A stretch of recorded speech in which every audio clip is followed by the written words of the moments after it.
Sehingga saya berharap fikih pilkada, ya fikih apa? Pilkada. Yang tadi disindir katanya datang ikhlas tidak demi apa tadi? Uang itu. Saya nggak ngerti itu tadi bahasa Thailand atau mana, nggak tahu saya. Ya saya yakin sih ada salahnya ya, nggak usah diumumkan juga tahu semua. Tapi di situ ada dosa besar yang kita hindari, yaitu menghindari pertumpahan apa?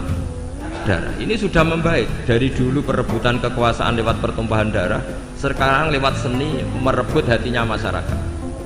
Kalau masyarakat sukanya senyum ya dikasih senyum, kalau sukanya uang ya tidak tahu ya. Itu mulai masalah itu.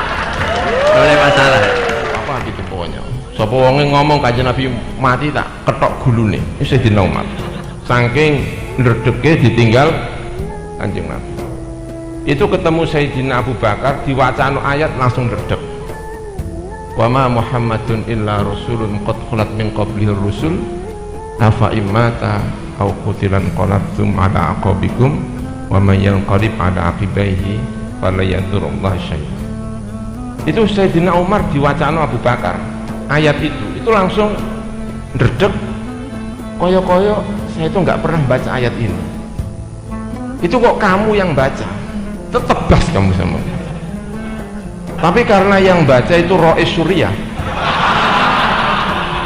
Umar itu takut. Rasulullah wafat, bajunya digadekan untuk utang 30 sok syair, itu benar-benar ada di kepala Sayyidina Abu Bakar.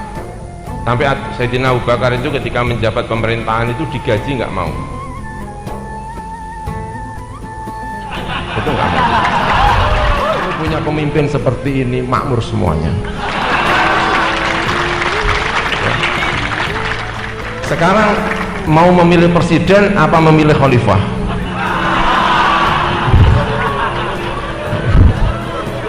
Luar biasa.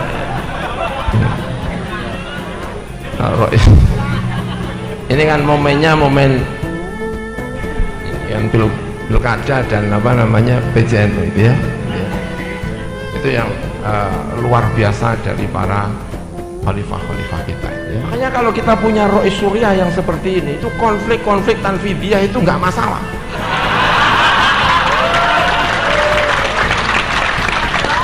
Tapi kalau Rois Suriahnya itu aneh, itu konfliknya tambah nemen, masih membawa 1000 dinar.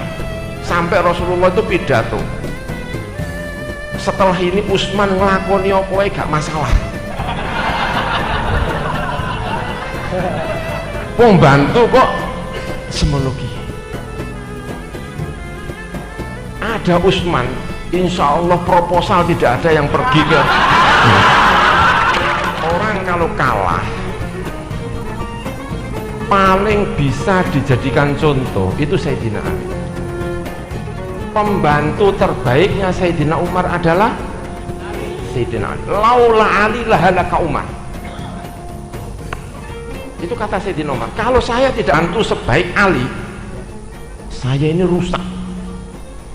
Kenapa? Perubahan sosial begitu cepatnya, sementara yang punya ilmu Sayyidina Ali.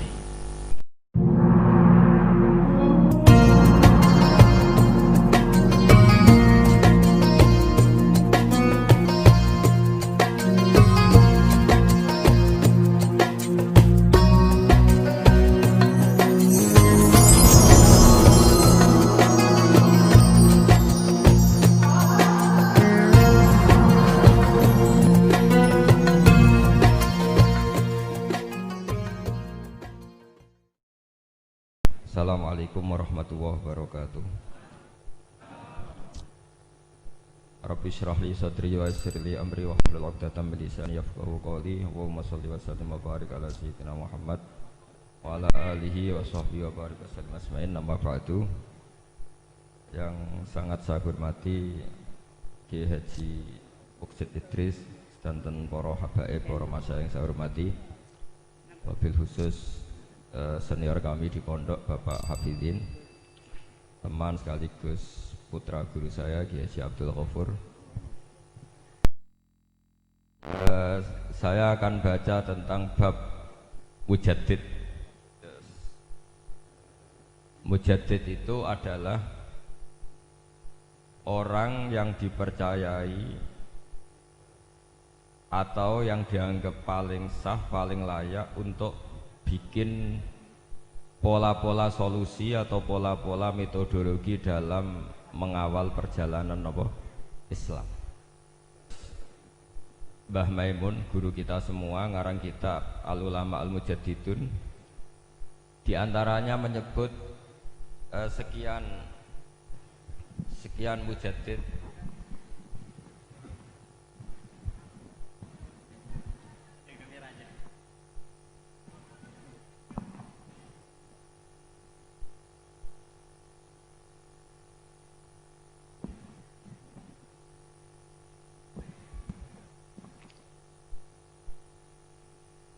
Saya teruskan ya.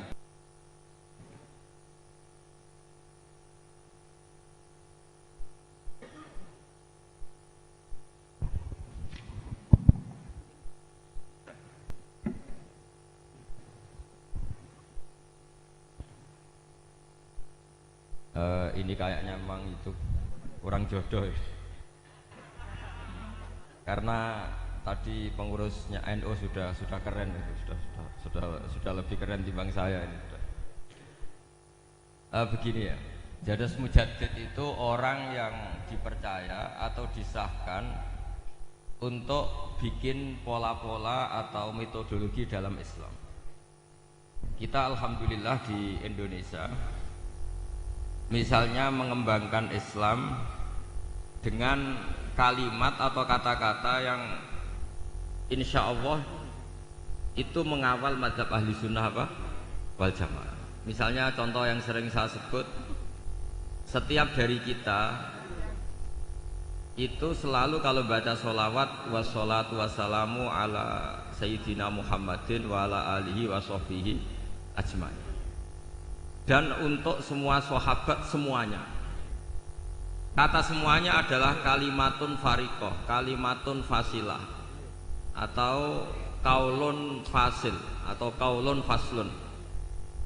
Ahli sunnah itu siapa? Adalah orang yang menghormati semua sahabat. Jadi ajmain itu bukan sekedar kata rutin, tapi maklumat dari kita bahwa kita berkeyakinan bahwa semua sahabat adalah adil, semua sahabat kita hormati. Ini beda sekali dengan kelompok tertentu dalam Islam yang sangat menghormati Sayyidina Ali tapi sangat menghina Sayyidina Abu Bakar. Jika ajma'in ini jangan jadi rutinitas, tapi memang benar-benar maklumat dari kita untuk orang sekeliling kita, untuk anak cucu kita, untuk semuanya, bahwa ciri khas ahli sunnah wal jamaah adalah ditandai dengan menghormati semua sahabat. Dengan tradisi pemaknaan seperti ini, maka kalimat ajmain atau kata ajmain ini keluar an ilmin wa an bayinatin, keluar dari rumus ilmu dan dari kesaksian ilmiah.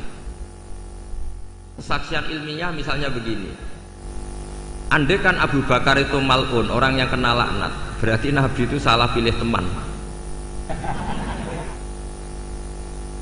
Andai kan Sayyidah Aisyah itu mal'unah, berarti Nabi salah pilih istri. Jadi ketika kita tidak bisa detail secara ilmiah dengan argumentasi secara ilmiah, setidaknya kita memaklumatkan secara ijmal bahwa kita adalah menghormati wasahbihi ajmain. Jadi itulah yang dimaksud Mbah Mun. Saya sering ngaji beliau dan beberapa kesempatan diberi penjelasan juga sama Gus Zofur sebagai putra beliau. Misalnya komitmen ahli sunnah diantaranya apa?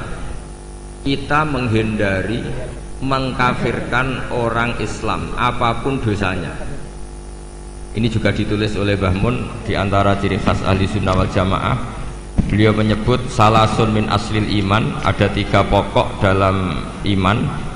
Di antara yang beliau sebut adalah wala nukafiruhu bidzambin. Orang Islam tidak boleh kita kafirkan hanya karena melakukan dosa besar. Logika yang terbangun dari teori itu adalah sederhana.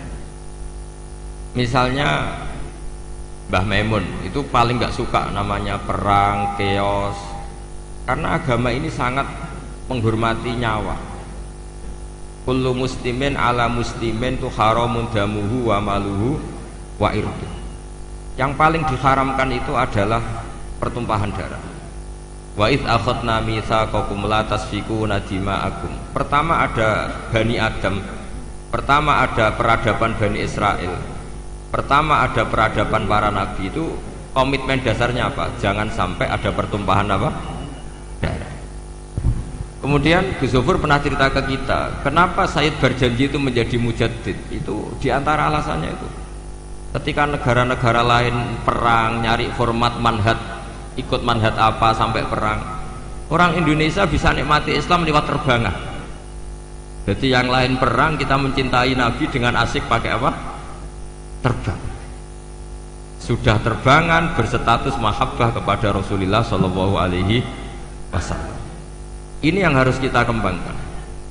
Sehingga saya berharap fikih pilkada, ya fikih apa? Pilkada. Yang tadi disindir katanya datang ikhlas tidak demi apa tadi? Uang itu. Saya nggak ngerti itu tadi bahasa Thailand atau mana, nggak tahu saya. Saya itu tertawa itu karena tidak paham. Kok ada bangsa Indonesia yang bahasanya gitu, jadi saya itu tertawa karena tidak paham. Tapi ngerti lah arahnya.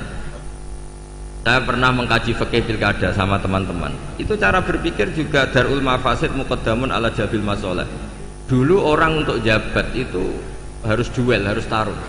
Misalnya ada dalang ingin dapat istrinya dalang yang lain yang cantik, itu ya tarung, yang menang terus dapat.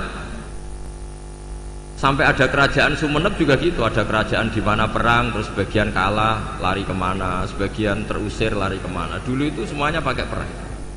Sekarang alhamdulillah perebutan kekuasaan itu lewat pilkada. Apapun di situ ada bohongnya, ada nggak bener-benernya sedikit. Tapi setidaknya itu tidak dengan aturan pertumpahan apa? Darah. Ya saya yakin sih ada salahnya ya, tidak usah diumumkan juga tahu semua. Ya. Tapi di situ ada dosa besar yang kita hindari, yaitu menghindari pertumpahan apa? Darah. Ini sudah membaik. Dari dulu perebutan kekuasaan lewat pertumpahan darah, sekarang lewat seni merebut hatinya masyarakat. Kalau masyarakat sukanya senyum ya dikasih senyum. Kalau sukanya uang ya tidak tahu ya. Boleh masalah. Boleh masalah. Karena memang yang namanya pilkada itu merebut hati pemilih. Masalahnya terus kaifiahnya itu apa? Ya tidak tahu itu, saya kan tidak calon bupati, tidak tahu. Itu lebih pinter. Ya saya akan baca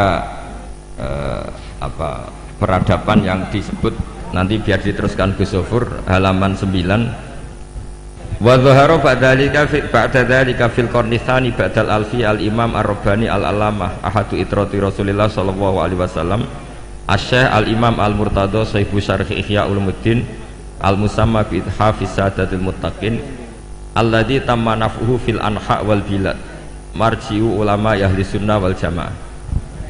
Ini sekaligus penghormatan bagi kita. Jadi di antara mujaddid itu ada yang bernama Sayyid Murtadha Az-Zabidi, yaitu Syarihul Ihya yang ngarang kitab Ithafus Sadat Al-Muttaqin. Itu sekitar 14 jilid. Kalau yang cetakan Darul Kutub Ilmiah itu 14 apa? Jilid. Itu beliau punya santri mulazim, itu orang Indonesia. Namanya Kiai Abdul Mannan. Mbah kandungnya Kiai Mahfud Termas. Jadi Mahfud bin Abdullah bin Abdul Mannan. Kemudian Kiai Mahfud ini kita tahu punya murid namanya Kiai Fakih Mas Kumambang Gresik. Kiai Fakih punya murid Bazuber punya putra sekaligus muridnya Mbah Maimun. Ya terus sampai kita, sampai Gus Zofur, sampai kita. Sehingga pikiran-pikiran besar Said Zabidi itu bisa kita tangkap. Misalnya gini, saya sering diceritani Mbah Mun tentang kitab Ithaf. Di antara padanan, ya padanan, maksudnya padanan itu semua ulama itu pasti punya fatwa yang nggak ada kembarannya. Dan itu polanya umum, sehingga ciri khas ulama disebut mujaddid. Itu bisa menganalisis agama dengan cara yang menakjubkan. Kata Said Az-Zabidi begini, orang Islam ini tidak akan mengalami kekeliruan kayak yang dialami orang Nasrani, yaitu menuhankan nabinya. tapi juga tidak akan mengalami kekeliruan kayak yang dialami orang Yahudi, yaitu menyepelekan apa? Nabinya. Orang Yahudi itu sering membunuh para nabi. Dan itu rumusnya sederhana, cukup membaca Allahumma sholli ala Sayyidina Muhammad atau Allahumma sholli ala Muhammad abdika wa rasulik. Kenapa demikian? Islam itu datang setelah orang Nasrani salah memuja Isa sehingga diposisikan sebagai apa? Tuhan. Orang Islam itu juga muja nabinya tapi pas, yaitu Allah tetap Tuhan, pemberi. Allahumma sholli berarti kita minta kepada Allah, zat yang super, yang maha, dan permintaan penghormatan itu kita berikan untuk hamba terkasihnya yaitu Muhammad. Maka kata Sayyid Zabidi, wa Muhammadun wa in ala qadru yahtaju ila rahmati wa fadlihi ta'ala. Apapun kelas tingginya seorang yang bernama Muhammad, tetap butuh sama rahmat dan fadlnya Allah Subhanahu wa ta'ala. Sehingga dengan kalimat sholawat itu sudah isbatun li uluhiyatillah wa nafsyun li rububiyati Muhammad. Dengan kalimat ini orang Islam tidak akan kecelakaan menuhankan Muhammad. Karena apa? Allah pemberi, Rasulullah peneri. Tapi umat Islam akan sangat menghormati Sayyidina Rasulullah Shallallahu Alaihi Wasallam karena semua penghormatan Allah terbaiknya, sholawatnya, tahiyatnya, semua yang terbaik bisa kasihkan kepada hamba terbaiknya yaitu Rasulullah Shallallahu Alaihi Wasallam. Maka kalimat ini ya kalimatut tauhid, ya kalimatur risalah. Karena dengan posisi lafadz sholawat seperti itu kita tidak akan kecelakaan kayak yang dialami orang Nasrani. Karena kita tetap memposisikan Allah pemberi, Rasulullah Muhammad peneri. Itu kata Sayyid Zabidi. Jadi akan selalu ada ulama yang memodifikasi Islam itu menjadi mudah.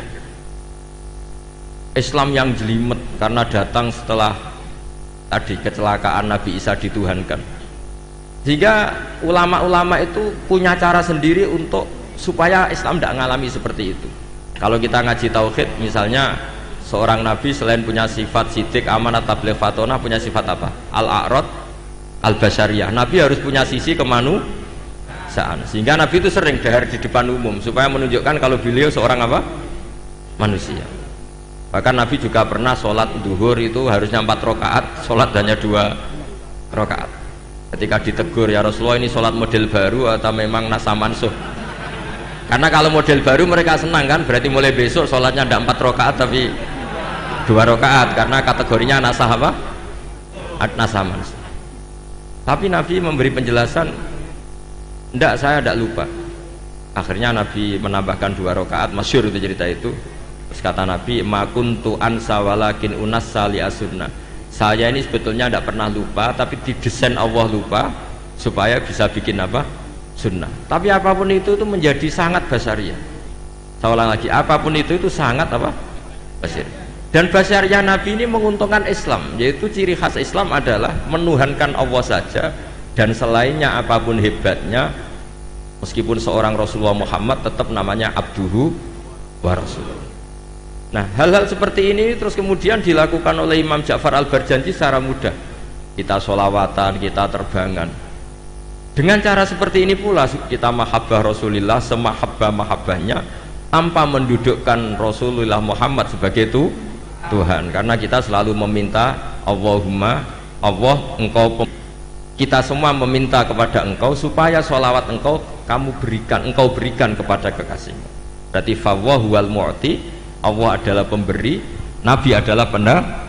Maka terus statusnya jelas bahwa Allah adalah selalu Tuhan, Rasulullah adalah abduhu wa rasul. Sehingga terus kita baca subhanalladzi asra bi abdi. Sehingga kata para ulama, wasfiyatu Muhammad, wasfiyah terbaiknya adalah ketika disebut abduhu wa rasul. Karena tadi agama Islam itu datang setelah prahara atau setelah kecelakaan, setelah kesalahan seorang nabi dituhankan. Tapi hebatnya ahli sunnah, hebatnya NU, hebatnya pesantren, menjelaskan ilmu seserius ini itu menjadi gampang. Karena ya daripada umat mikir jelimet, pokoknya kon maca apa? Sholawat, wis ra paham-paham sithik. Semua sing calon bupati maca sholawat ben dadi. Ya sebetulnya banyak yang enggak ikhlas juga, sudah itu enggak penting, yang penting Sementing pokoknya natijahnya itu isbatun li uluhiyatillah wahdah dan isbatun li abdiyati Rasulillah Muhammad sallallahu alaihi wasallam, sehingga kita tidak mengalami apa yang dialami orang-orang Nasrani. Jadi di sini Mbah Mun menyebut wa awwalu man lazamahu min ulama Jawa Ki Abdul Mannan khina muqamihi bi Makkah al-Musyarrafah. Farwa anhu dzakal kitab. Warwa anhu ay an Kiai Abdul Mannan ibnuhu Kiai Abdullah. Tumarwa anhu ibnuhu Kiai Mahfud At-Turmusi atau At-Tarmasi. Farwa anhu Kiai Faqih Al-Mas Kumambangi. Warwa anhu tilmidhuhu walidi Kiai Zubair Tahlan. Tumarwaituhu anhu. Jadi kita sebagai bangsa Indonesia itu sangat mulia karena Ihya setelah dikarang sekitar tahun abad 5 Hijriah, karena Imam Ghazali lahir tahun 450 wafat 504, itu tidak ada yang bisa nyarai, nggak ada atau nggak berani, karena ini terkenal wali Imam Ghazali. Baru disarai itu 600 tahun kemudian oleh seorang sadat, seorang habib alim alama namanya Sayyid Murtado Az-Zabidi. Dan itu gedelalah di antara murid mulazimnya itu orang Indonesia namanya Syekh Abdul Mannan. Makanya saya masih ingat ceritanya Mbah Mun ketika Cordova guling, Andalusia guling. Saya masih ingat kalimatnya Mbah Mun, Allah gak terima nak wong sing maca tasbih iku berkurang. Itu terus digenti ning Demak Bintoro gitu. Artinya ketika Andalusia guling di Spanyol itu berbarengan dengan berdirinya kerajaan apa? Demak. Dan sekarang polanya kelihatan sama. Dulu ulama-ulama Andalusia itu hebat-hebat, bisa ada Ibnu Malik ngarang Alfiyah, ada Imam Qurtubi ngarang tafsir Qurtubi, ada Imam Syatibi yang mengarang Qiraah apa? Sab. Indonesia juga tidak kalah kerennya. Siapa yang nggak tahu Syekh Nawawi Banten? Beliau mengarang kitab yang sangat menakjubkan, yaitu tafsir apa? Munir. Siapa yang nggak kenal Syekh Mahfud At-Turmusi? Ketika banyak orang yang nggak bisa mensarai kitabnya Imam Suyuti Alfiyatus Sirah, beliau punya sarahnya itu Manhajul Zawin Nadur.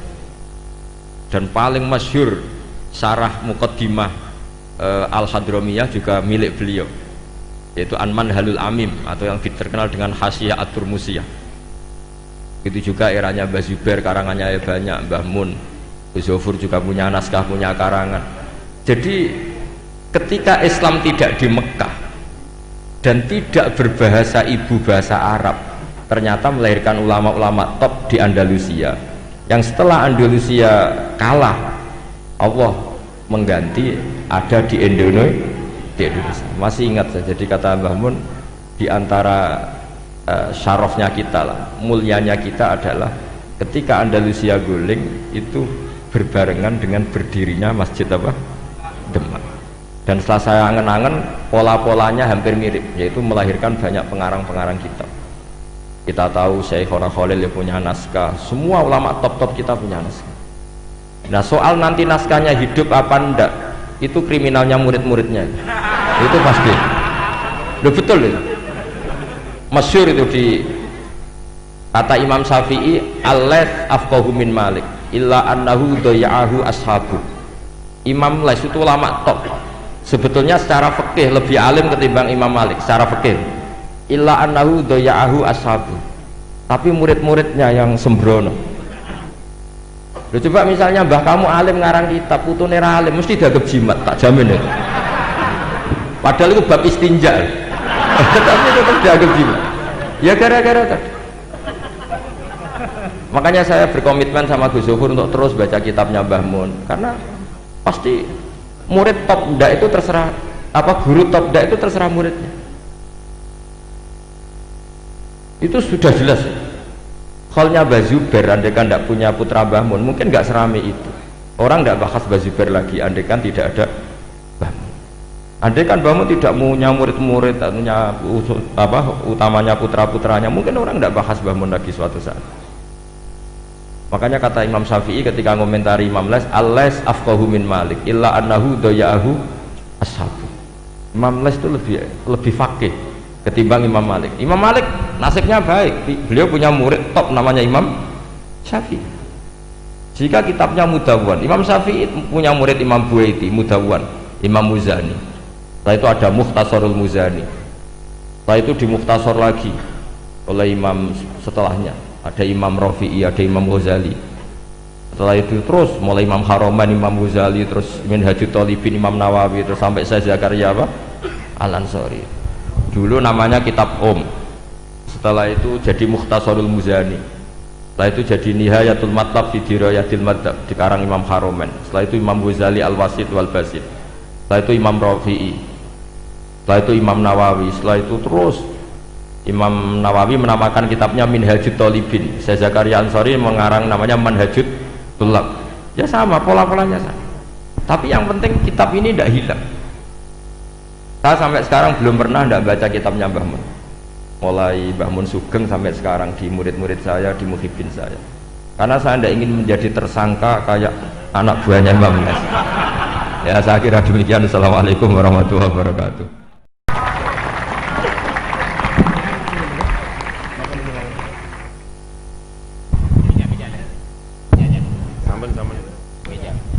Assalamualaikum warahmatullahi wabarakatuh. Bismillahirrahmanirrahim. Alhamdulillahi rabbil alamin, wassalatu wassalamu ala asyrafil anbiya'i wal mursalin Sayyidina wa maulana Muhammadin wa ala alihi wa sahbihi ajma'in. Amma ba'du.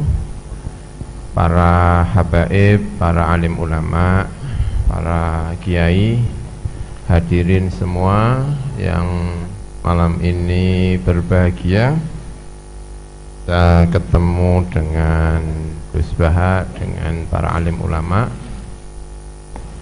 Ada keluarga besar Pondok Pesantren Nas'atul Ulum, Nas'atul Muta'allimin, ya mohon maaf ya, Kiai Munib dan kiai-kiai yang lain. Ada Pak Kiai Hafizi, ada Bapak Bupati yang terhormat, Bapak Kiai Bushro, para calon bupati hadir ya, bupati ya. Alhamdulillah.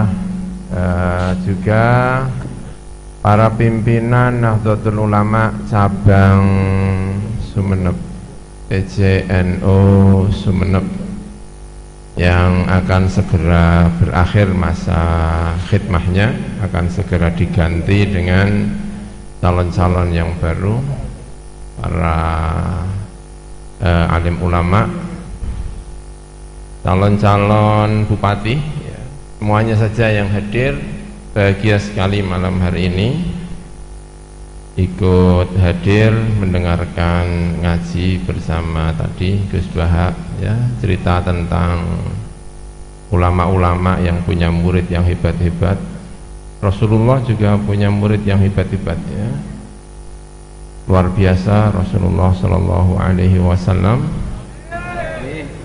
ketika wafat, Rasulullah sudah punya murid yang luar biasa, yang menggantikan itu sudah siap. Pak Kiai Bushro mau lengser, yang menggantikan insya Allah hebat-hebat. Kira-kira ya, semoga gitu ya, amin ya robbal alamin gitu ya. Rasulullah itu wafat, kata Sayyidah Aisyah ya, wadir'uhu marhunatun inda yahudiyin fi thalathina so'an min syair. Bisa apal itu. Kanjeng Nabi wafat itu pakaian perangnya itu digadekan 30 sok. Satu sok itu satu zakat fitrah 2,5 kilo ya. Kalau kali 30 berapa berarti? 60 berapa? 75 ya. 75 kilo syair. Syair itu gandum yang kurang baik, yang baik itu qamah. Itu mengesankan betul itu. Kanjeng Nabi pimpinan negara, orang alim, orang top, wafat digadekno. Rumahnya Pak Bupati digadekan kira-kira. Gadekno ya kan? Luar biasa. Nah, yang menggantikan Rasulullah itu yang disebut kemudian Al-Khulafa Ar-Rasyidun, karena tadi Gus Ba menyebut murid-murid itu tadi ya. Al-Khulafa Ar-Rasyidun itu yang pertama Abu Bakar, itu kalau bahasa kita mungkin Suriah. Jadi presiden pertama setelah Rasulullah itu adalah Suriah. Suriah itu kalau ngomong itu mantep, itu Suriah. Sayyidina Umar itu ketika Rasulullah wafat petentang-petenteng bawa pedang. Man qala inna Muhammadan mata kotok tu apa gitu pokoknya. Sapa wonge ngomong kanjeng Nabi mati tak ketok gulune. Itu Sayyidina Umar. Saking ndredege ditinggal kanjeng Nabi. Itu ketemu Sayyidina Abu Bakar diwacana ayat langsung ndredeg. Wa ma Muhammadun illa rasulun qad khalat min qablihi rusul afa immata au qutilan qalabtum ala aqabikum wa may yanqalib ala aqibaihi fala yadurullah syai'a. Itu Sayyidina Umar diwacana Abu Bakar ayat itu langsung ndredeg, koyo-koyo saya itu nggak pernah baca ayat ini, itu kok kamu yang baca, tetep bas kamu sama. Tapi karena yang baca itu Rois Suriah, Umar itu takut. Jadi di saat genting-genting itu kita membutuhkan Rois Suriah. Maka syarat Rois Suriah itu kira-kira profilnya seperti Abu Bakar. Itu Rois Suriah. Ini kan mumpung momennya mau calonan PCNU itu. Ya. Jadi yang menggantikan Rasulullah itu genting, karena ditinggal Rasulullah butuh tentem, butuh tenang, maka yang dipilih adalah Abu Bakar. Ketika tenang, maka kemudian yang dipilih adalah Sayyidina Umar. Sayyidina Umar itu orang pemerintahan top, punya kekuasaan yang luas sekali, tapi semuanya tenang karena yang mimpin adalah orang top. Secara pemerintahan militer itu luar biasa, itu Sayyidina Umar bin Khattab. Jadi negara ini kalau dipimpin Suriah itu ya pantas. Makanya kalau yang mimpin Pak Kiai Busyra itu ya pantas, wong Abu Bakar itu Suriah. Jadi kemudian dipimpin oleh Sayyidina Umar, orang yang top, bisa itu murid-muridnya Rasulullah. Makanya itu tadi, jangan sampai kita menjadi murid menyia-nyiakan gurunya itu tadi, yaitu Sayyidina Umar bin Khattab. Dan itu juga orang-orang yang luar biasa. Rasulullah wafat, bajunya digadekan untuk utang 30 sok syair, itu benar-benar ada di kepala Sayyidina Abu Bakar. Sampai Sayyidina Abu Bakar itu ketika menjabat pemerintahan itu digaji nggak mau. Itu nggak mau. Itu Sayyidina Abu Bakar betul, itu nggak mau digaji. Sampai Sayyidina Umar yang maksa. Abu Bakar, dulu sebelum kamu jadi seorang presiden kamu itu dagang, sekarang kamu tidak lagi bisa dagang, kamu harus mau menerima gaji. Tapi sekarang presiden semakin berdagang. Ini ya. Dulu Sayyidina Abu Bakar jadi presiden, selesai tidak mau berdagang, ketika wafat gajinya ditebus. Dulu saya dapat gaji berapa, selama saya menjadi presiden gajinya berapa, itu pesan sama keluarganya, tolong semuanya dibayar. Itu Sayyidina Abu Bakar. Kamu punya pemimpin seperti ini, makmur semuanya.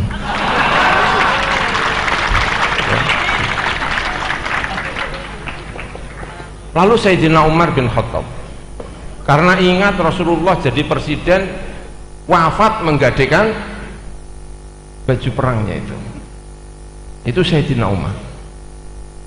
Sayyidina Umar itu tanya kepada, kalau sekarang itu ya mungkin DPR-nya atau apa, saya sebagai presiden ini pantasnya mendapatkan apa? Pakat 2 baju musim panas dan 2 baju musim dingin, 1 baju musim panas, 1 baju musim dingin, ongkos haji dan umroh hidup untuk keluarganya. Saya tidak orang kaya, saya tidak orang miskin. Itu kata Sayyidina Umar bin Khattab. Luar biasa itu. Tiba-tiba beliau itu pidato kayak gini, pakaiannya rangkep dua. Rangkep dua. Ya jamaah, kalau bahasa orang Jakarta di TV itu ya kan.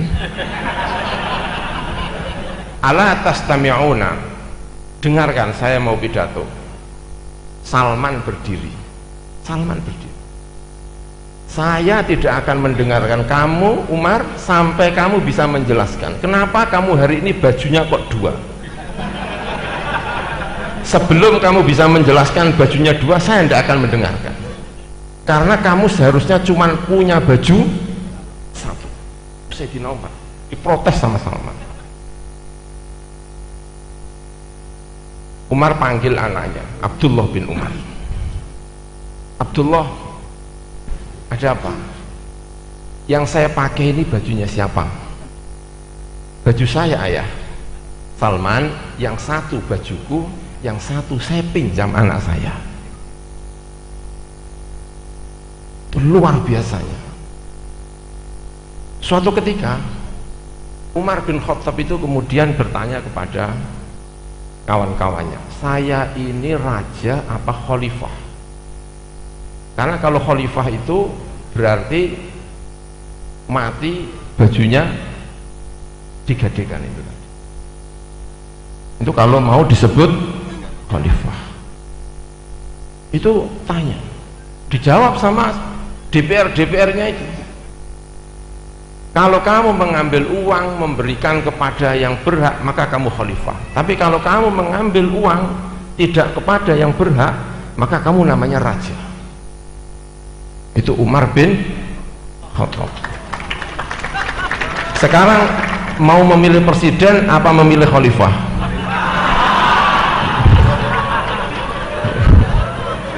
Luar biasa.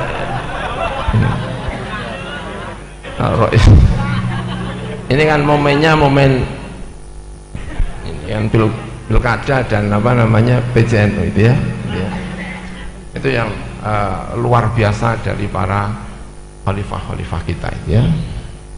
Sayyidina Ali, insyaallah Sayyidina Ali. Menurut riwayat anaknya di hari lebaran itu harus pinjam ke Baitul Mal untuk bajunya, perhiasannya ketika hari lebaran. Tanpa itu semuanya tidak akan bisa disebut sebagai seorang khalifah. Itu luar biasa apa namanya yang diajarkan oleh Rasulullah Shallallahu Alaihi. Jadi Rasulullah itu punya murid-murid. Yang pertama itu Suriah, Sayyidina Abu Bakar itu tadi. Nanti kalau milih Rois Suriah itu wajahnya diawasi itu kayak Abu Bakar apa enggak kira-kira. Suriah Sayyidina Abu Bakar.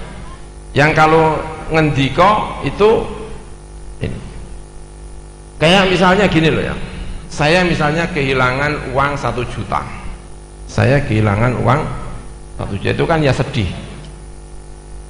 Itu kalau ada orang ngomong bukan Suriah sama saya, Gus sabar Gus tak kampleng, kowe ora ngrasakno kehilangan duit 1 juta. Tapi coba bayangkan kalau yang ngomong gitu itu Mbah Maimun, guru saya, ayah saya, orang yang saya hormati, tiba-tiba manggil saya, Pur, awakmu kehilangan duit 2 juta nggih, Mbah, sing sabar ya. Iku sedih langsung hilang. Kenapa? Karena yang bicara Rois Suriah. Makanya kalau kita punya Rois Suriah yang seperti ini, itu konflik-konflik tanfidiyah itu nggak masalah.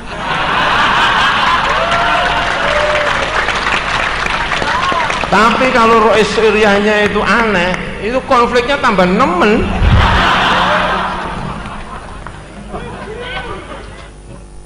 Ya, itu murid-muridnya Rasulullah Shallallahu Alaihi Wasallam.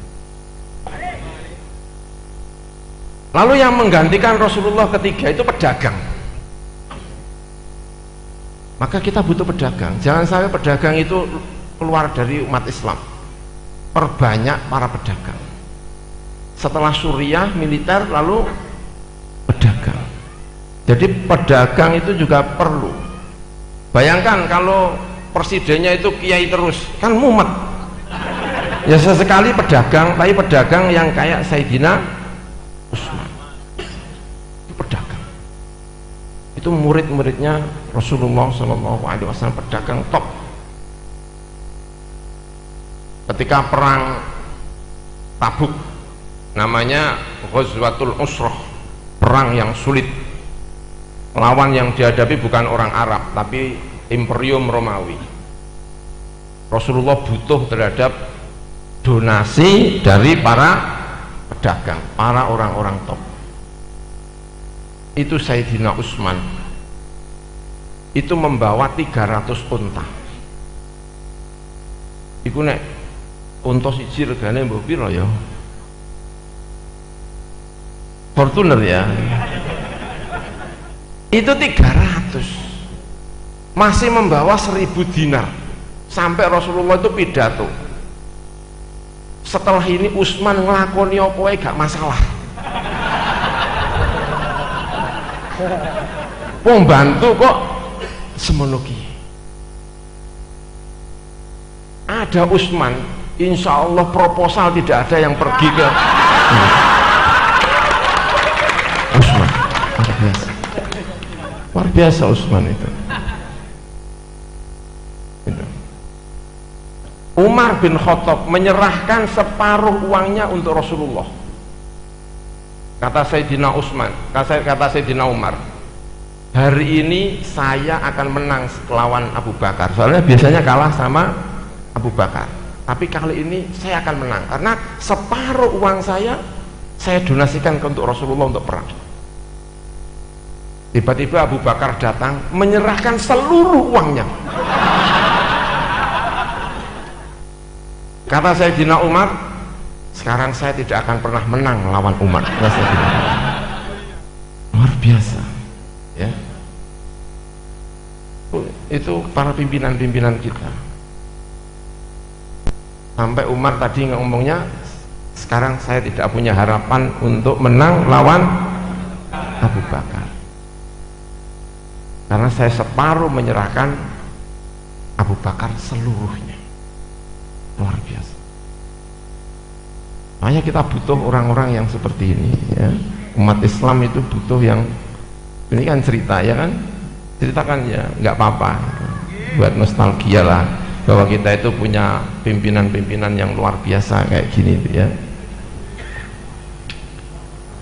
Lalu terakhir Sayyidina Ali, yang memimpin adalah ilmuwan, intelektual, ulama. Jadi setelah Suriah militer, pedagang, lalu penggawane ngojang ngaji. Sayyidina Ali. Orang kalau kalah paling bisa dijadikan contoh itu Sayyidina Ali. Maka nanti kalau pilkada ada yang kalah, semoga yang kalah niru Sayyidina Ali. Semoga ya, karena berat, tapi insya Allah melihat Sayyidina Ali itu luar biasa. Ketika Sayyidina Abu Bakar itu dilantik jadi khalifah, kata Ibnu Abbas, kata Abbas dan juga kata Abu Sufyan, seharusnya yang berhak itu kamu kok Sayyidina Ali. Enggak, kalau orang sudah milih Abu Bakar, saya tetap menjadi rakyatnya Abu Bakar. Ini Sayyidina Ali. Saya jadi pembantunya Sayyidina Abu Bakar, saya siap. Maka kemudian Sayyidina Ali kalah, tetap menjadi pembantu terbaiknya Sayyidina Abu Bakar. Lalu pilihan khalifah lagi, kalah dengan Sayyidina Umar.